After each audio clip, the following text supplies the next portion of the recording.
Bakit maraming reliyon, denominasyon o sekta ang magkakaiba ang turo? Samantalang ang Biblia ay salita ng Diyos at iisa lang ang katotohanan. Dahil diyan, maraming skeptiko ang gumagamit nito para sabihing hindi mapagkakatiwalaan ang salita ng Diyos. Naniniwala tayo na ang Biblia ay tinatawag nating biblical authority, the final authority. Ang problema ay wala naman talaga sa Biblia o sa kasulatan, kung hindi doon sa mga nagbabasa nito. In 2 Peter chapter 1 verse 20 and 21, it says here, knowing this first, that no prophecy of the scripture is of any private interpretation. For the prophecy came not in old time by the will of man, but holy men of God spake as they were moved by the Holy Ghost. Pag-usapan natin to. Una, ang kalikasan ng kasulatan. It is divine and human authorship. Divine and authorship. Ang Diyos ay gumamit ng mga tao na may iba't ibang kultura, wika, emosyon, pag-uugali, karakter, no? Para isulat ang kanyang salita.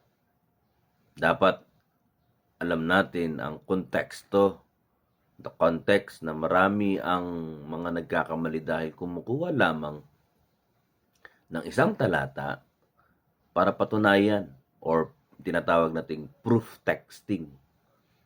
Patunayan ang isang bagay kung hindi hindi tinitingnan ang kabuuang kabanata o kabuuang konteksto.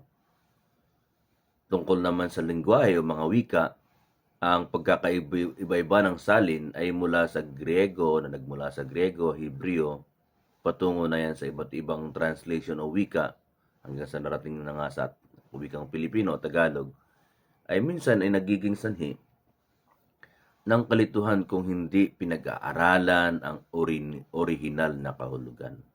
Sa panahon natin ngayon, napakadali nang makita ang tunay na kahulugan sa internet. Pero ingat lang tayo, baka mamali tayo ng pag-type, ng pag-search. Kasi minsan, mali ang information dahil mali ang tanong. Now, ano nga ba ang tatlong sanhi ng maling interpretasyon? Dito papasok na ang ating pong pag-aaral. Una, mahalagang malaman natin yung tinatawag nating eisegesis at exegesis. Pag sinabi nating exegesis ay pagkuha ng kahulugan mula sa teksto lamang. Okay, hindi natin hahaluan ng human understanding. Pangalawa, pag sinabi nating eisegesis naman po, pumapasok na dito ang sarili kong konklusyon, ideya sa teksto na nagiging mali, karamihan o kalimitan ng ating interpretasyon. Now, ang kahulugan ng gabay ng Espiritu Santo sa isang hindi mananampalataya ay hindi mauunawa ng spiritual na bagay. Sabi naman yan sa 1 Corinthians chapter 2, verse 14. Pangalawa, presupposition. Ano ito? Tinatawag nating paunang paniniwala. Bago pa tayo nagbasa ng Biblia o hanapin ito, mayroon na tayong sariling doktrina o paniniwala. So marami taong nagbabasa ng Biblia para patunayan ang kanilang doktrina. Imbis na hayaan ng Biblia na bumuo ng kanilang doktrina. At ang pangatlo, kaya namamali, ay yung tinatawag nating essential versus non-essential.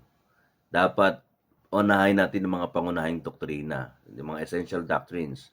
Dapat malinaw sa ating mga mananampalataya kung ano yung mga essential, ano-ano ba ang halimbawa nito pagka-Diyos ni Kristo. Okay? Pangalawa, kaligtasan sa biyaya sa pamagitan ng pananampalataya lamang, sola fide. Ano pang halimbawa nito? Ang muling pagkabuhay.